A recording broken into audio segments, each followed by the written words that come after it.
Well, hello everyone, and welcome back to another live stream. Cliff Ravenscraft here today, and today we're going to continue a series of conversations that I've been having lately titled, Can I Get Paid to Do That? And today we're going to be asking the question, can I get paid to be a public speaker if I'm a relatively new speaker? I don't have a large audience, and I may seem to be relatively unknown in the online social space. And I thought, man, there's nobody that I would want to have this conversation more with other than Grant Baldwin from the Speaker Lab. Grant and I go back nearly 15 years now. You and I have I was been gonna say it's speaking been a on. minute. Yeah, for sure. We've shared a lot of the same stages, and we've run in a lot of the same entrepreneurial circles. And I know that you have had an incredible amount of experience teaching and training people through the Speaker Lab.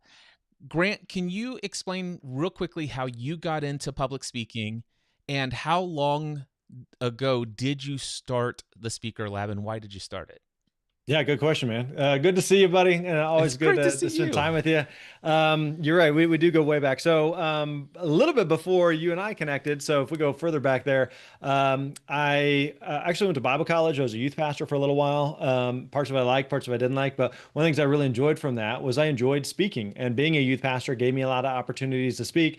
I'd speak, on like Wednesday nights to students, and then every so often I get to speak on Sundays to in big church, and really enjoyed it. Wanted to do more of it.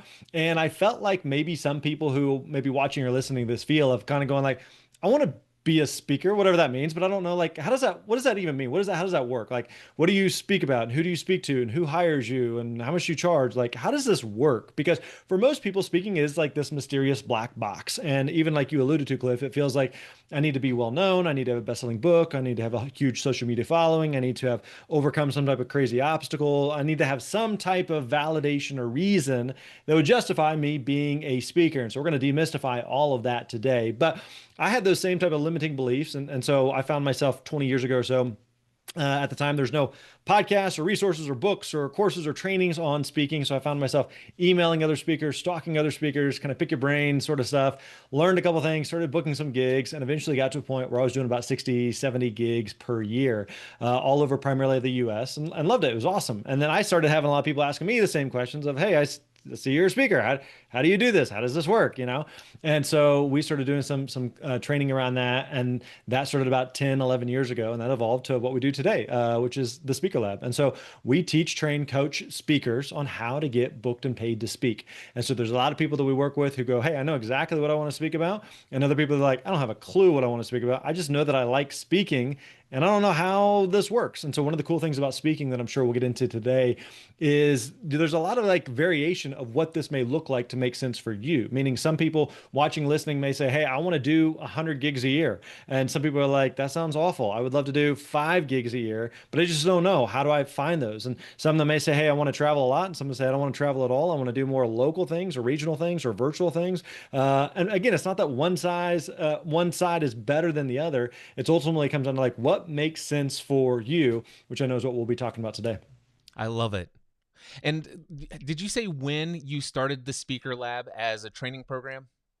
Yeah, started about 10 years ago or so. So yeah, Yeah. we've been at this for a little while. In fact, the past 5 years, we've made the Inc. 5000 list, which is the 5,000 fastest growing privately held companies in the U.S. And so yeah, we've been at it for a while. We've helped thousands of speakers. And you know, one of the cool things about the speaking industry that I really like is it's been around since the dawn of time, meaning like it's survived wars and depressions and recessions and pandemics and 9/11. And so, regardless of what happens in a world where we all have major question marks about AI and technology and robots, like what does this mean?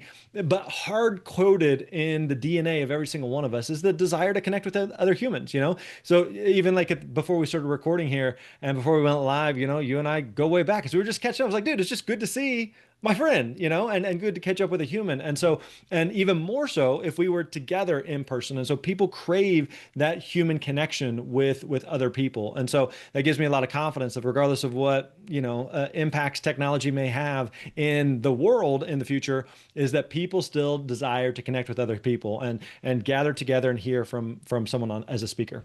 Yeah, I do agree with all of that. And one of the things that I love about what you shared as far as the duration that you've had the speaker lab is it's been nearly a decade, if not over a decade. I remember when you launched it, and you launched it back in the days when online courses were all of the rage. Everybody Yeah, had an yeah. online course on everything, and it speaks to me that the speaker lab has stood the test of time. Not only that it still exists, not only is it something you're still actively marketing, still actively teaching, focused on today as a main central figure of what you're doing for your business, but it's also got an incredible reputation through all of that duration as well. And that's something I want to point out to anybody listening in.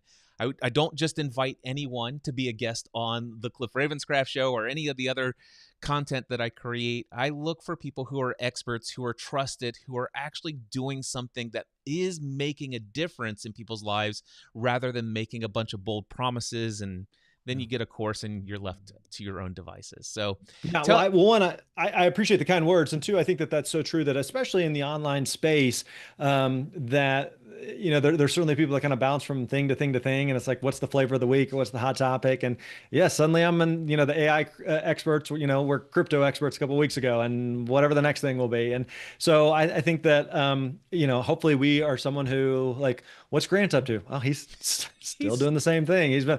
What's Cliff up to? He's still podcasting. He's still in the game, and so continuing to show up, I think that longevity, to your point, like helps you build credibility and a reputation in the business.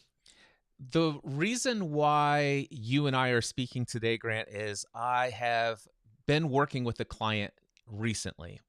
He is retired now, has had a very lengthy and very successful legal career as a lawyer. He's also been very much involved in politics throughout the years. He's hosted his own radio show turned podcast turned live stream, sharing his political perspectives and sharing his perceptions of the news media today and what's going on in the world. And in his retirement, he came to me and says, Cliff, I think I want to become a coach.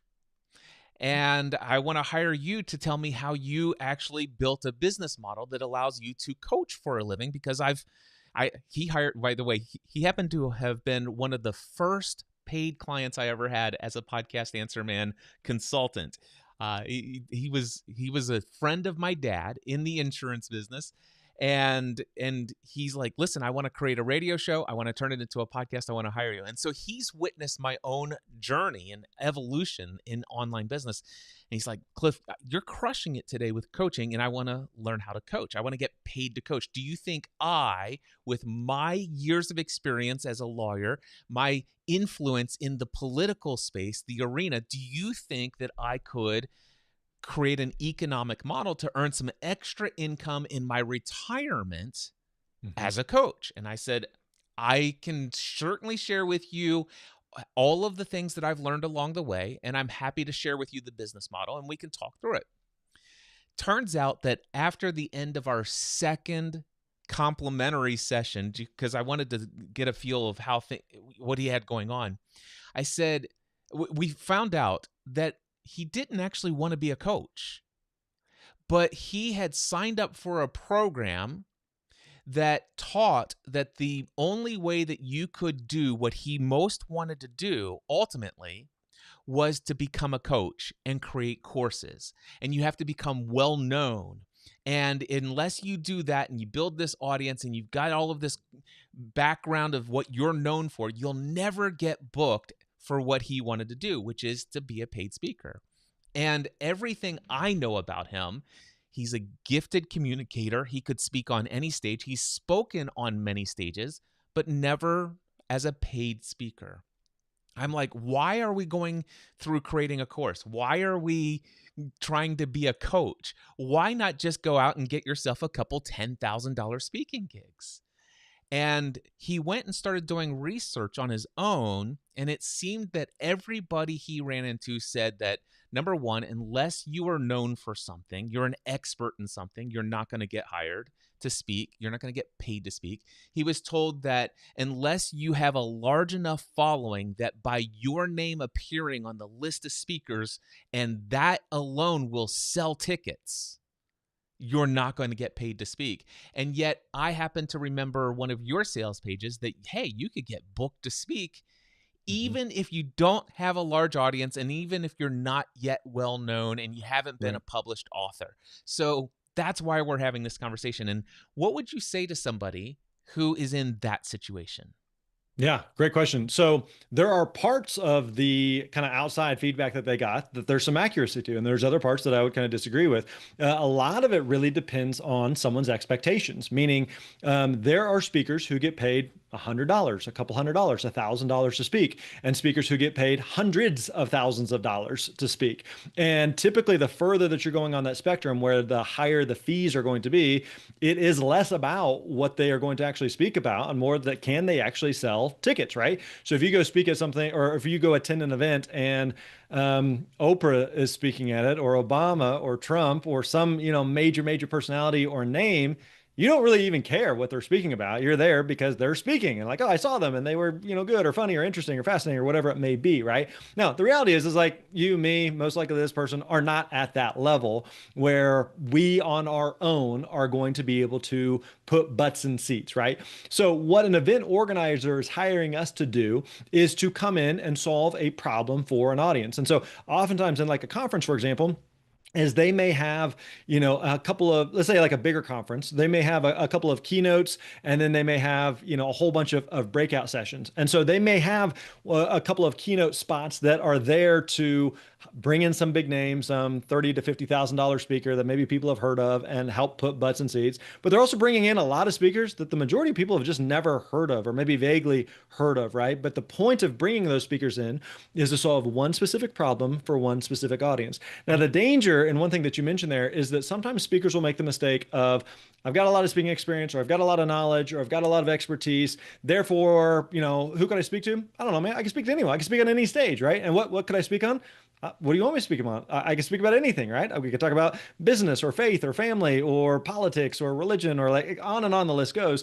And even if you know something about some of those, even if you're, passionate on some of those things, you don't want to position yourself as like this person that does everything for all people. And so we tell speakers all the time is you want to be the steakhouse and not the buffet. The steakhouse and not the buffet. I remember years ago, you and I were in Vegas for a conference and we went out to a good steak. I don't even remember the name of the place we went to, but I remember we were hanging out and you're like, I think it was called the Steakhouse, and it was inside of Circus Circus, which is a terrible resort, but it was one of the most famous. It was the best steakhouse in Vegas.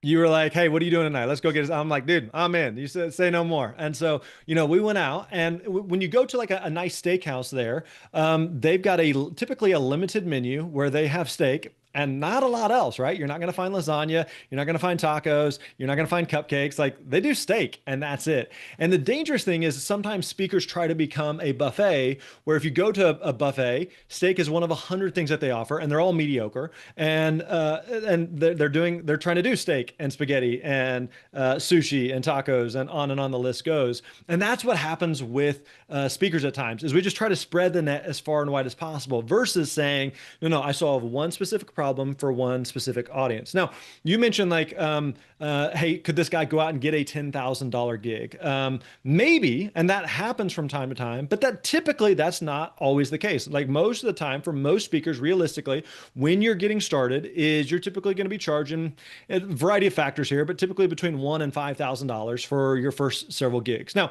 you can certainly, like with some practice, with some experience, you can start to increase that speaking fee. And so there's a variety of factors that kind of go into into like, well, what should I charge as a speaker? So one of those factors is going to be your industry and who you are actually speaking to, meaning you can charge more speaking to corporations versus nonprofits. You can charge more speaking to colleges versus elementary schools. It's not that one's better or worse than the other. It's just each kind of industry, each pond is going to have kind of different fee ranges that they are used to charging. Another factor is going to be your marketing materials. So, like specifically your website, your demo video, because oftentimes an event planner or decision maker who's considering hiring you, they're not considering hiring you in a vacuum. They're looking at you and three, four, five, a dozen other speakers like you. And so whenever they're looking at your website, your video, and you charge $10,000 and your stuff is like your marketing materials are kind of mediocre and it's kind of vague and it doesn't make a lot of sense, and they're comparing it to a bunch of other speakers who are 7,500 or 5,000 or half the price, they're going like, their stuff just looks better. Like whether we like it or not, people judge books by their cover. So that doesn't mean you need to have spent tens of thousands of dollars on a website and a video, but it does mean that your stuff needs to look sharp and professional because that's what they're gauging you against. Another factor is going to be your experience, meaning someone who's been a speaker for 5, 10, 20 years is probably just a better speaker than you if you're just getting started, right? And even if you've got some experience of, I've done some podcasting, I've done some media, those things are good. It's better than nothing, but it may not always necessarily translate to getting on a stage and speaking to 100 or hundreds of people there. So there's a lot of variables and factors that may go into how much you should charge there. So I think the biggest thing I would say is making sure that as someone is getting into this, like I believe anybody can get booked and paid to speak. However, you have to align your expectations with reality. I think sometimes we just think it's like this American Idol thing of like, I'm just going to go speak and I'm going to be discovered. Or I heard, someone who spoke and they got, $50,000 in their first gig. Like, I guess that's very, very, very hypothetical. But for the average speaker, you can actually absolutely do this. It's also a lot of work, which I'm sure we'll talk about, but just temper your expectations and don't just think, oh, I mentioned that I'm a speaker and all of a sudden I have bookings constantly flowing in here and I don't know what to do with them all. Like, no, you got to treat this like any other business, and you get out of it ultimately what you put into it. I love that. So let's assume for just a moment that the person that we're speaking to that wants to go and get paid to speak relatively soon, let's just assume they have a great stage presence and they do have some experience, several years of experience speaking on various stages in front of a live audience where the audience has been as few as 20 to 50 people and as many as a few hundred. So this is somebody who definitely feels incredibly comfortable on the stage and also is very comfortable as an audience to listen to. So they're gifted as a speaker. This isn't somebody who's learning to speak and wants to get paid to speak. This is somebody who is really good. So let's and somebody like yourself, somebody who has spoken in front of on a stage in front of churches and things of that nature that have carried on a presentation over and over again and has a good style. So keep in mind technique and the overall vibe and feel and comfort of the stage. They're able to captivate the attention of the audience. That person who's just getting started out, where would you recommend they get started as far as like, what are the first steps for them?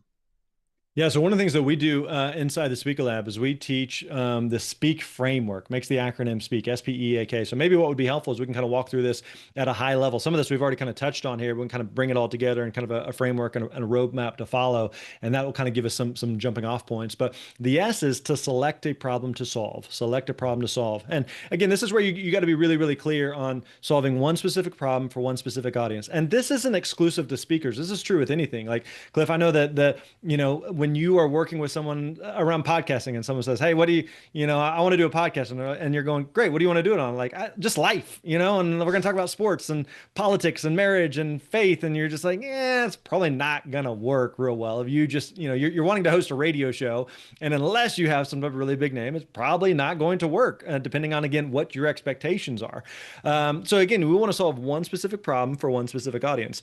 Next part of the process, P, is to prepare your talk. Be really, really clear on what's the solution that you are providing to the need that the audience has. Now, when we talk about this, I think sometimes that speakers can come into this conversation and go, "Oh, I know exactly who I want to speak to. I know exactly what I want to talk about," right?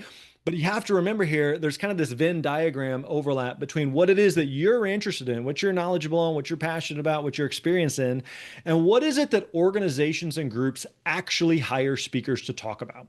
Because just because you may be the world's foremost expert on underwater basket weaving and, teaching blind cats how to walk the dog, like it doesn't mean anybody actually hires speakers to talk about that, right? So a good exercise here that I think is helpful for anyone is to, if you say, okay, I have a rough idea of who I would want to speak to and what I might want to speak about, then at that point, I think it's helpful to go look at two things, and you can just do this on Google.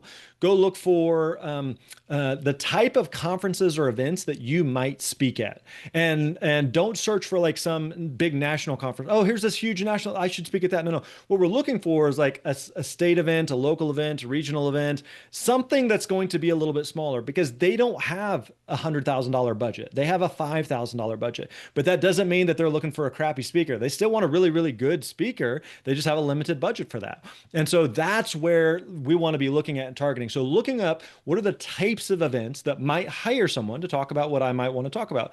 The second thing that you can do is look for other speakers who may be in the doing something similar to what you want to do and who are a step or two ahead of you, not light years ahead of you. So if you said, I want to be a motivational speaker, are there opportunities for, oh, Tony Robbins is a motivational speaker, therefore I can do that, right? Well, we're not talking apples and oranges, or not talking apples and apples, like we're totally different things. So look for someone who's like, again, like a step or two ahead of you. Now, what you don't want to do here is you don't want to say, hey, here's what I want to talk about, and here's what I want to talk to, and I can't find any speakers that are doing this. This is perfect. I'm going to be the first, right? We're not trying to be a pioneer here. Okay. We're not trying to be a trailblazer. We're looking for where do existing opportunities already take place, because now it makes it easy for an event planner or decision maker for them to hire you versus you trying to convince someone of like, hey, I talk about this whole new thing that nobody ever talks about, and here's why you should hire me. Like that's a risk for them. And so you want to remember that for an event planner, a decision maker, they are in the risk mitigation business, because when they hire you, they put you up on stage, they give you a microphone to talk to their audience. They're taking a massive risk. Are you going to say something inappropriate? Are you going to say something that's going to get me in trouble? Are you going to say something rude or condescending to my audience or whatever, right? And so when a speaker leaves that stage, that the event planner, decision maker, they want to look like the hero. They want audience members or their boss or their committee or their board to come to them and say, "Where'd you find Cliff? Like he was awesome. He was great. Like that was such a good speaker. Great job on that," right? You don't want them coming to you going like, I mean, he was nice, but it was kind of a weird talk, or it didn't make sense, or just kind of disconnected there.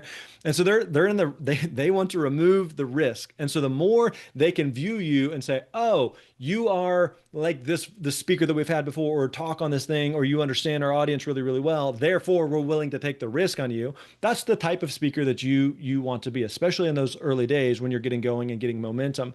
So the S, the P, the E is to establish yourself as the expert. So we touched on a little bit earlier, having a website, having a demo video, like these things are important. That helps you get credibility with a decision maker who, again, is trying to remove the risk in terms of hiring you. Next one, A, is to acquire paid speaking gigs. Acquire paid speaking gigs. Now, this is the part we want to fast forward to. Like, all right, dude, just tell me, like, how do you book gigs, right? But you got to have some of these other foundational pieces in place first to be clear on who do you speak to? What do you speak about? Do you have some marketing assets in place? And at this point, the dangerous thing is that speakers become much more reactive than proactive, meaning I have my website, I have my video. Now I just sit back and I wait for the phone to ring. And it just doesn't work like that. Like you got to be much more proactive in saying and identifying what are the types of events, conferences that I may be a good fit for, and starting conversations with them, having a system in place to follow up with them. And the last part of the process, K, is to know when to scale, meaning most people will say, hey, I'm interested in speaking, but Cliff, even like you alluded to earlier, I'm also interested in coaching or consulting or doing a podcast or doing a course or doing a training program or doing some other thing or doing a book, right? And so we always remind speakers, you can do all the things, but you can't do all the things at once. So something's going to come first, something's going to come last. You got to figure out, like in this pie chart here, how does speaking kind of fit into the mix there. So again, that's kind of high level there of the framework that we teach and we walk speakers through at the Speaker Lab. Yeah, I love all of that. And it makes a lot of sense. It's very similar to a lot of the advice I give for people who are looking to build an online business as a coach, or do the thought leadership course online business kind of thing. So, but I do definitely enjoy some of the nuances that you're sharing about the public speaking side of things. What I hear you're saying, I love the fact that you've got to validate your product, and your talk is that product. Are you solving a problem that people have? And quite frankly, the question I always ask my clients to ask when they're thinking about becoming a coach or creating a course or something like that. Excuse me. Anyway, I ask them, find people with money who have a problem where there's lots of pain experienced with that problem. And those people with money are aware that they have a problem, and they're willing to pay money to pay someone to solve that problem. Then you must have the ability to solve that problem. And if you want long-term success, you're actually going to have to enjoy solving the problem. Yeah. So there's a lot of carryover with everything that you've just shared. But one of the things I love is that you've got to find a problem that you're solving for the audience. And what I recognize that a lot of people do is like, well, I'm really passionate about this thing, but they don't Yeah. go validate that anybody's really interested in paying for said thing or sitting in the audience on stage for somebody to talk about said thing. So I love Right. that. Right. What Well, problem are a you couple. solving for a very particular audience is a big deal. Totally. And a couple things just to piggyback on that is, we talked about, who do you speak to, what problem you solve? And kind of a third question in there is like, where do these people gather? Yep. Meaning, like as a speaker, there should be some type of like natural gathering. So if you said, for example, let's go back to this example you were talking about earlier, this guy, and he's like, "Hey, I want to talk about politics, right? And I'm passionate, or I want to talk about like things that I'm seeing in current events or the political climate, right?" It's like, okay, that's fine, but like who would you actually be speaking to? What are you speaking to them about? And then where do those people gather? Because as a speaker, there's got to be some type of like natural gathering where you would speak at that type of event. So like, what are you picturing that you might speak at? And is that a realistic thing? Right. So I'll give you an example. Uh, I remember talking with a lady, and she was talking about she had some experience in the education system. She's like, I want to talk to like school boards and schools about things that they're doing wrong and like ways that they can improve, right? And so I was like, okay, but let's just zoom out for a second and think about this. You may have some valid points here, but or school boards or schools, our superintendents going like, hey, we want to hire a lady who's going to come in and tell us all the things that we're doing wrong and like what she should, how we should all fix things. Like that's not real compelling. That's not real exciting. And it's not the type of thing where someone's signing up real quick going like, oh, heck yeah. How do we get this lady in as soon as possible to rail on us? Like that's just not the type of thing that people may be looking for. So you have to, again, like I touched on earlier, is we're kind of looking for that Venn diagram between like, what is it that I'm interested in, what I'm passionate about, and have experience with, and what is it that organizations and groups actually hire speakers to talk about? And it may be also that there's some type of blend there. Okay. So let me give you a quick example. Years ago, when I first got started speaking, I was doing a lot in the education space, speaking specifically to like high schools and high school students. And at the time, my wife and I, we were real passionate about, we were kind of going through like some Dave Ramsey stuff and paying off debt and living on a budget and doing that whole thing. I was like, man, I wish like teenagers need to know this stuff, right? So I remember reaching out to a whole bunch of school principals, high school principals, and said, hey, is teaching students about personal finance and money important? They would all be like, yes, absolutely, right? And I was like, cool. What if I did a school assembly on that? And they're like, no, thank you, right? So Nope. they would all say it was important, but they don't hire speakers to come in and talk about that. But as an example, one of the things I noticed is they would hire speakers to come in and talk about, hey, we got a lot of students who are, we want to make sure that they are prepared for college and the real world and life, right?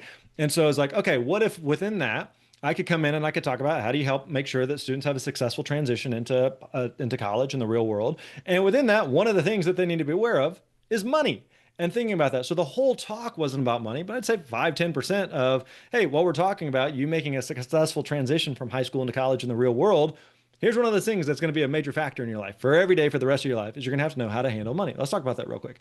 So it was talking about like, again, that blend between, oh, here's what I want to talk about, money and personal finance and education there. And a principal going like, yeah, but we really want you to talk about how do you help students just make a successful transition into college in the real world of life, right? So how do I blend those two and not do like this bait and switch of like, oh, you wanted me to talk about this, but I'm going to show up and talk about that instead. No. It's going like, no, I talked about what they hired me to talk about. And within that, one of those subcategories is talking about finance. And so again, that's what we're looking for here is what's this blend between what we're interested in, what we're passionate about, and what is it that organizations and groups say, but here's what we're actually looking for speakers to talk about. I love it. I want to give you a couple of questions that are prepared ahead of time that my client that I'm working with as asked, because I actually said, hey, I'm going to bring Grant on. I'm going to have a dialogue with him about getting paid to speak. And if you'd like to submit some questions, I'll run them by Grant and see what he says. So I've got a couple of these. The first one here says, beyond emceeing an event, keynoting an event, and or speaking at luncheons, what other speaking opportunities can generate income? Yeah, good question. So there's really no limit to the type of opportunities. Now, some of this is going to be dependent on the type of organization or group that you may be speaking to, right? So it could be a conference, it could be a church, it could be a school assembly, it could be a banquet, could be a convention, it could be a one-day thing, it could be a multi-day thing. It could be you doing a keynote. It could also be you doing a small breakout or workshop. It could be you doing a 30 or 45 or 60-minute thing.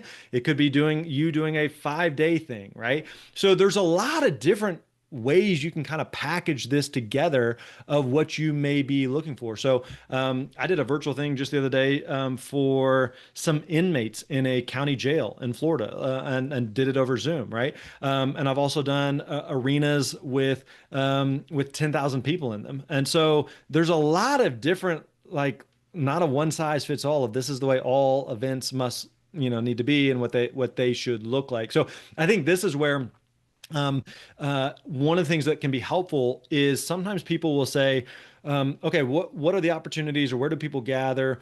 And we find like some almost interest or fascination in speaking in some type of field that we're like not connected with or don't have any experience with. Okay, so let me give an example.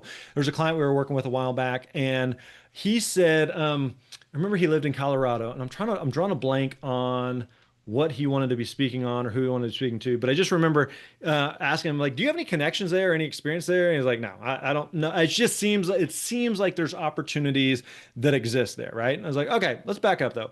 Talk to me about your career, your experience. And he had been a realtor for his entire career. He had at one point been like the president of like the Colorado Realtors Association or something. And I was like, let's start there, right? Because that's a world that that you're familiar with, that you have some insider knowledge of. And so I was asking him like, okay, as the past president of this organization, what were the types of speakers that you would invite in? And what that was one particular, event or association. You're probably connected with other associations or groups. Like as a realtor, what events have you attended over the years that were training events, either internal or external? I went to this conference, or here's this internal thing that my brokerage had me attend. Like, what are the things that you just have experience as an audience member? Because you at least have some frame of reference of, oh, okay, these are some things that I've seen speakers at that I might be a good fit for. There's another example of a speaker we worked with who came out of the restaurant industry, and it was just like, I'm tired of being in the restaurant industry. I don't want to speak in that space anymore. I said, yeah, but that's a world you're familiar with, you know who the players are, you know who the people are, you can talk their language, and you just understand how they think and operate versus like, I don't know squat about the restaurant space. So it would be more difficult for me to come into that world because I don't know anything about it. And so for him, he got his start speaking in the restaurant space because it was a world he had some connections with, he knew, and then eventually kind of evolved out of that. And so what we're looking for is speaking is very much a momentum business. And so what we're looking for is that when we talk about like who you speak to, what you speak about, we're not saying, hey, get a tattoo and this is a permanent decision that you're making. Yeah. We're looking for a starting point of going, okay, I just want to get some reps and I want to get better and I want to kind of figure this out. And then over time, it may mean that you pivot and you evolve into speaking on something different or a different topic. And so Cliff, exactly like you, if I remember correctly, like part of the reason or one of the things that you got into podcasting was It was the show Lost, wasn't it? Yep, it was the television So show Lost. it was a very niche thing, and like Lost hasn't been on TV for a long time now, right? But it was just like that got me started in this niche thing, and then it evolved to become something much, much bigger than that. But it was going like, okay, I'm doing a podcast on Lost, therefore I can only ever do podcasts on Lost. No, not at all. It's a starting point. And so looking at like your own backyard of going, here's some things that I'm familiar with, I have connections with, I understand how they operate, I understand where they hire speakers, I understand what they hire speakers to talk about, and I see how I might be able to fit into like this existing ecosystem as a starting point. So I think that's a good way to kind of think about all of this. Yeah, I love that. And as I think about my client who has all of this experience as a lawyer, he could definitely speak in that space, in that industry. There are lots of events. Another thing that occurred to me, I mean, one could even start out with workshops and small events. You could host your own. One of my favorite things that I used to tell people all the time, instead of waiting for people to invite you to speak on a stage, invite yourself. Yeah. Invite yourself to speak at your own event. Why not put together something that you believe solves a problem for a specific group of people, and then go out and validate it by asking people to pay you to attend this event that you yourself are hosting? And you could speak all day, every day if you want for your Yeah. entire event. And I've Yeah, and done a again, number of those. a lot of this just comes back to again like what your kind of end goal is here, right? So I think about for myself when I got started as a speaker, the idea of hosting an event, I was like, I don't know anything about hosting an event. That's just not, it wasn't appealing to me. And however, fast forward, and in our current business model and what it is that we do, I could see that making more sense. And so ultimately, it kind of depends on like why are you interested in speaking? What is it that you're hoping it accomplishes? So one, for example, when I got started speaking, all I wanted to do was just do as many gigs as I possibly could. I want to go, you hire me, I go speak at your event, I collect a check, I do like a keynote, maybe a workshop or two, and that's it. That's the whole thing. Whereas someone else may say, I want to come in and use speaking as lead generation for coaching or for consulting type of project. So I'll give you a quick example. There's a lady we worked with who she had a business, like a service-based business, where she was doing identity theft protection for high net worth individuals. Okay, so this kind of like niche type of service, and so she wanted to go speak on this thing. And so she was getting paid, a couple $1,000s here and there. And she was like, I would like to, I would love to make more and charge more. And we were talking about how like it's a niche topic, right, for a niche audience. But one of the things that she talked about was she had the service of providing this identity theft consulting and protection for high net worth individuals on the back end. And so we were talking about like how much is like the lifetime value of an average client worth for you? And she was talking about it was worth like tens of thousands of dollars because someone would stick with her, not for, weeks or months or years, but like lifetimes, decades. And so the lifetime value for a client for her was significant. And so I said, rather than speaking being about how do I go speak and collect a check, which is going to have a limit to it, how do we look at it through the lens of how do you go speak at the type of events where either your ideal client would be or people who work with your ideal client would be? So, lawyers who represent high net worth individuals or financial advisors, those type of people in that industry, in that space. How do you go speak to them? And so one of the things that she found was she started speaking to the people that were adjacent to her clients, and she started being able to charge more, one, and two is oftentimes she would pick up new clients that would be worth way more than what she could speak or than what her speaking fee would be.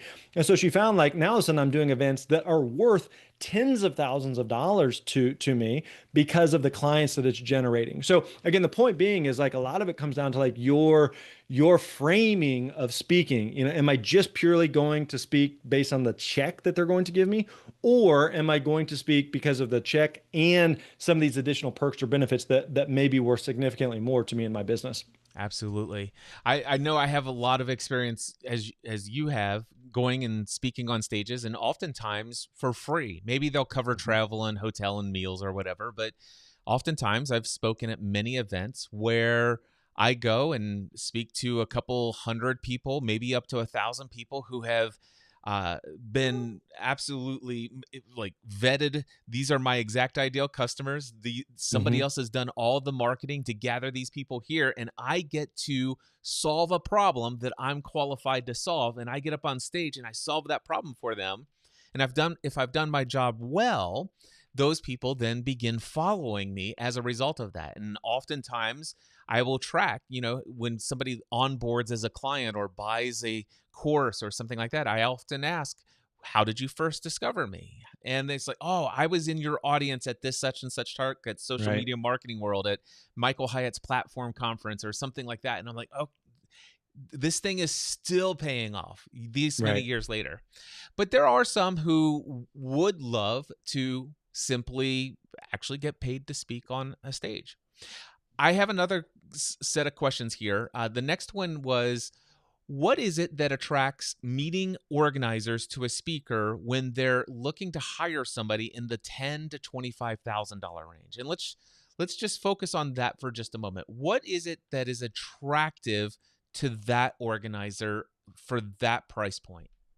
Yeah, so a few things is again, let's assume that someone has done some speaking that has been paid that amount, right? Because like one way to think about this is when you're getting ready to sell a house, if you put your house on the market, there is going to be what you think the house is worth, and then there's going to be what is it that the market will actually pay for your house. So if you're going like, hey, I'm a $25,000 speaker, and we're like, have you ever been paid 25,000? Well, no. Have you been paid 20,000, 15,000, 10,000? No, I've never been paid 5,000, but I think I'm a $25,000 speaker. And I'd be like, well, the argument would be like the market disagrees with you. So again, that's not a knock on you. And I know people are like, well, you should just charge what you think you're worth. But there's a difference between what you're worth and what people will actually pay for. Another quick thing here is, um, sometimes people will think that I have some experience or I have some success doing this one thing in my career, whatever that thing may be. Therefore, it should naturally translate to this other thing that I'm going to do. Okay. Speaking as an example, right? So I was a successful CEO in this type of company or industry or space or whatever, and I have a lot of recognition. Therefore, I should be able to be a highly paid speaker, in a similar type space or something. And it doesn't necessarily translate. Okay. So a quick example would be Michael Jordan. Michael Jordan was a very, very successful basketball player. And then he goes, I would like to try baseball. And we saw like he struggled as a baseball player. And just because he was a very, very, very successful basketball player doesn't necessarily mean that it translates and he should be, therefore, a very highly successful baseball player. It doesn't necessarily, cross pollinate there. So again, without knowing anything about this person, that'd be some initial thing. Is again, I'm not trying to like rain on anyone's parade. I just want to make sure that people have proper expectations and don't think I want to be a $25,000 speaker at the gate, because that typically isn't realistic, right? Now, let's say that someone has been doing some speaking gigs, and they're going, okay, I've been paid in that $10,000 to $25,000 range before, and I want to do more of those things, right?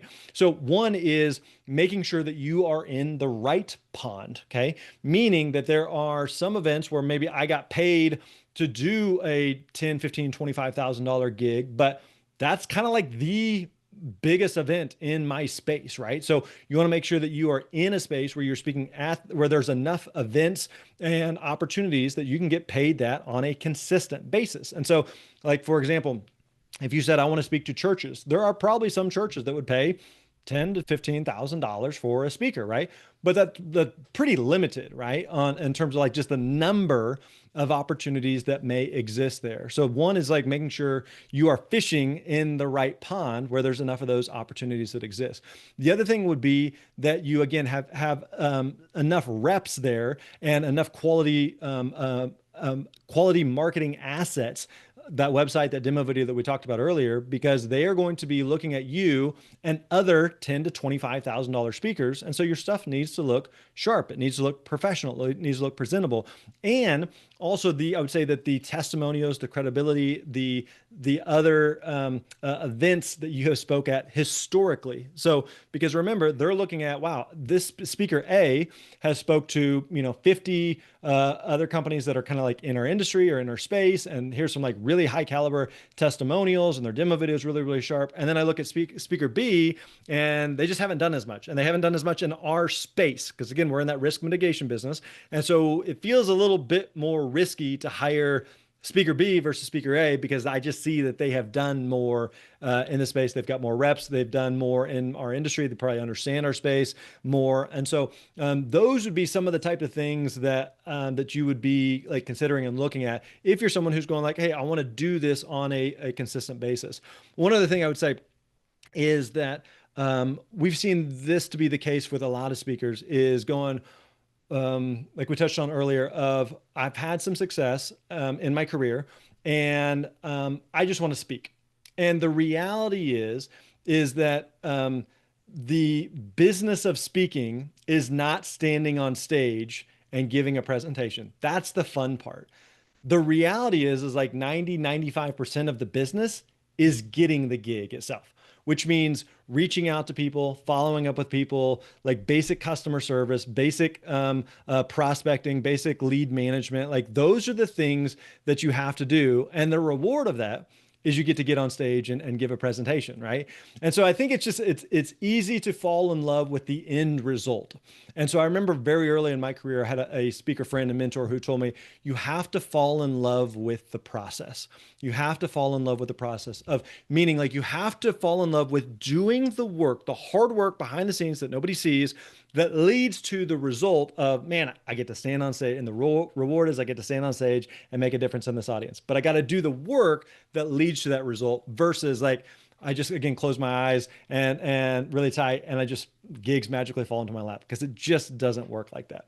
So what I'm hearing is you need to make sure that you're solving a problem, a very specific problem for a very specific audience. And if you want to get paid at that level, you'll need to choose an industry with an audience where there are enough speaking gigs that actually pay people at your level of speaking for you to be able to market yourself out to as a potential speaking person. Also, given your answer to the question, what are people at that level who are event planners hiring somebody at that particular price point? What are they looking for? They're looking for reps, not just reps of you on a stage, but also your experience within this industry speaking to this particular audience on this particular topic. And so what I envision is this process is you may actually end up doing some what do they call those, this spin-off rooms or the workshop rooms Yeah, instead of just the a breakout. keynotes, Yeah. or the breakouts, that's what they're called. So you do a couple of breakouts and you start getting out there and you may speak at a very low fee or even no fee for a little bit while you get your reps in and you build this stuff up, build your reputation, build your credibility. And then all of a sudden, and the one thing that we haven't mentioned is getting on stage, you never know who's sitting in that audience, Right. who's thinking of an event. And if you can resonate with them, if you can deliver such a powerful transformative experience for them, the number of people who might come up and say, listen, what would it take for you to come speak at my event? I need you. What does it cost to hire you? So yeah, there's a lot of that. One final question I'm going to ask you here. What's the best way for new speakers to book engagements? If they like just getting started out, how do they go about finding the events and saying, I want to speak at your event? Yeah. So the best thing to do is to ask. And so again, the mistake is again being reactive and just waiting. Like I hope someone finds me.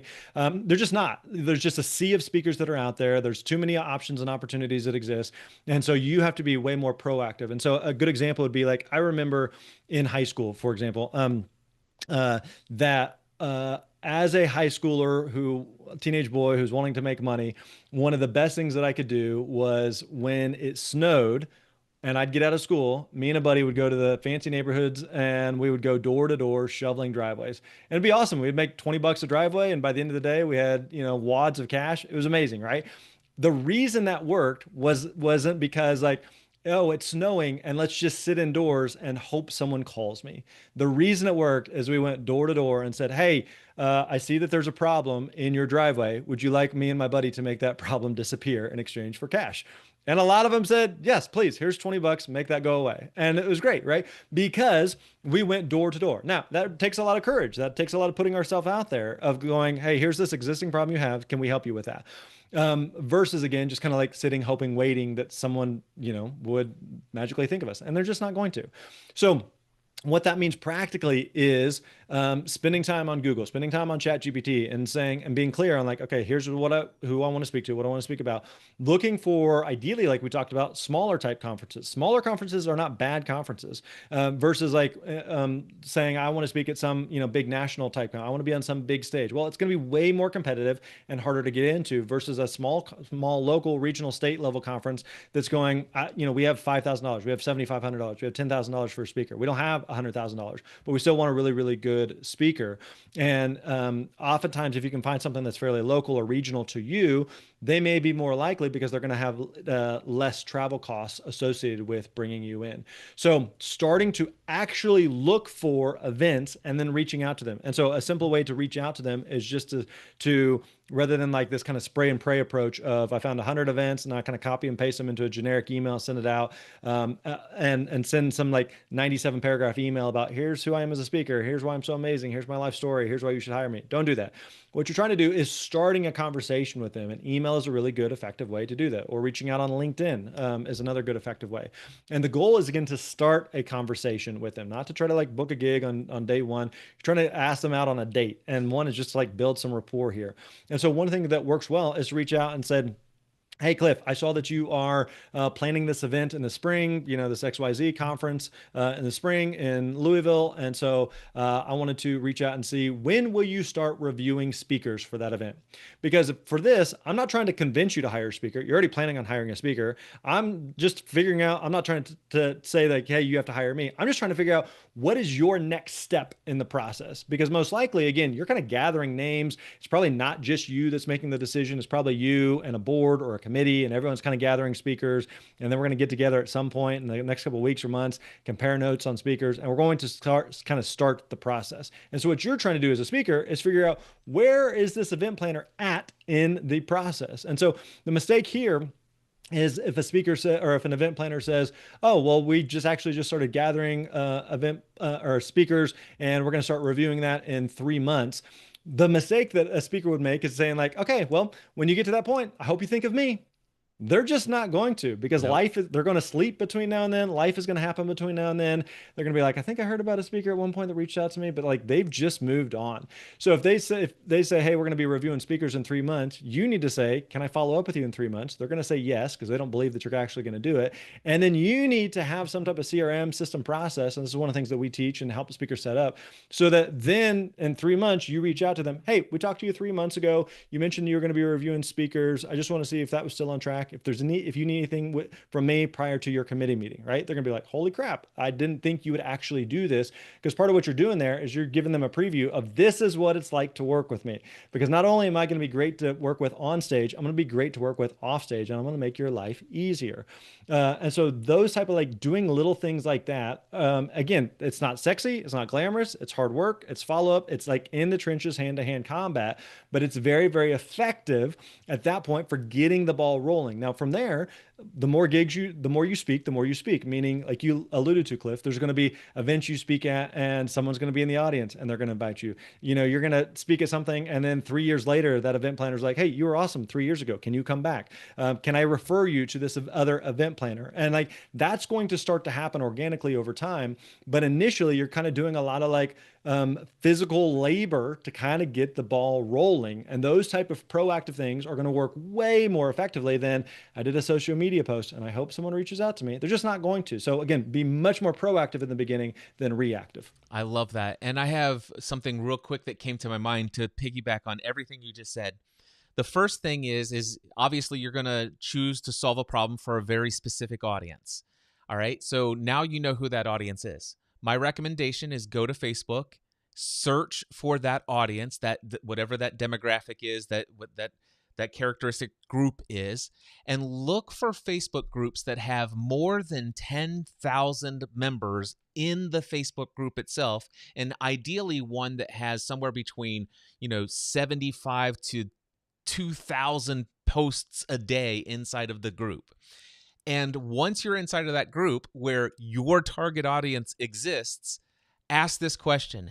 Hey, if somebody wanted to solve this problem and was willing to immerse themselves in the solution to this problem, what event should they look to attend live? And then Right. let that group say, I'd go to this event, I'd go to this event, I'd go to this event. And now you have those list of events, and then you could do the thing that Grant just said. And just a personal anecdote to back up what Grant said, I did the Free the Dream conference in 2018 and 2019. Stephanie and I hosted this. And I knew that I wanted to invite a few of my friends and mentors to speak at the event. But what I wasn't prepared for was the number of people in my community who's like, Cliff, are you looking for speakers? I want to speak. I want to speak. I want to speak. And I will tell you, I actually had, I think, somewhere between 9 to 13 speakers at my 2.5-day event, both in 2018 and 2019. And all of those speakers who actually spoke at my event spoke because they consistently reached out to me. Yeah. Consistently. And the ones who didn't speak at Free the Dream 2018, this is a very important little detail. The ones who actually didn't, who asked for the opportunity to speak on my stage in 2018, but didn't get to, but did get to in 2019, they were all attendees, paid attendees of my event in 2018, which even further boosted the relationship, their investment in my community, and which led them to that opportunity. So just a little additional insight to piggyback on that. Grant, tell us about the Speaker Lab. What is it? Who's it for? And how can it serve them? Yeah, everything that we do is over at thespeakerlab.com. And so if you like this podcast, you probably listen to other podcasts. And so we have a podcast by the same name, the Speaker Lab podcast. We've got nearly 600 episodes there. We've been going for about almost 10 years on it. We touched on a book earlier, The Successful Speaker, 5 Steps for Booking Gigs, Getting Paid, Building Your Platform. We've got a lot of free resources in addition to the podcast over at thespeakerlab.com, blog posts and articles, a lot of different resources. We even have a free speaking fee calculator. So if you go to myspeakerfee.com, you answer a couple questions, it'll spit out a number of what you could charge as a speaker. So it's much more art than science. So don't overanalyze it, but it's a good resource to kind of get you in the ballpark. So yeah, a lot of resources in the speaking community to help people ultimately get booked and paid to speak and to share their message, make an impact and an income from it. Awesome. Thank you so much. I'll put a link to all of those things, the podcast, the Speaker Lab, training resources that you have, the speaker fee thing that you just mentioned, your book. All of that will be in the show notes for this podcast episode. For those of you who are watching the live stream, go find the podcast episode, or you saw the resources. Grant, it is a pleasure, my friend. Oh my gosh, thank you so much for investing this hour with us and answering these questions. Always good to see you, buddy. And if there's anything we can do to help support you or your community, anybody can holler anytime. Awesome. Thank you so much.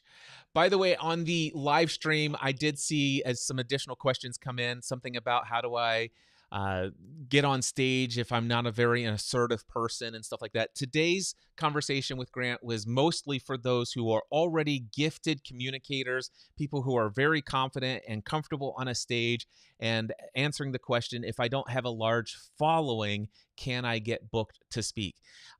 We may actually bring Grant back for another live stream and say, okay, how can I get prepared to be the type of person who could get paid to speak? That'll be another topic for another time, but thank you so much for tuning into this live stream. I want to encourage you to take everything you do to the next level, no matter what it is. If somebody tells you that what you want to do, what your dream is not possible, look for other people. Get a second, third, and 15th opinion. Don't let anybody tell you you can't live your dream. And until next time, I encourage you to take everything you do to the next level. Bye-bye.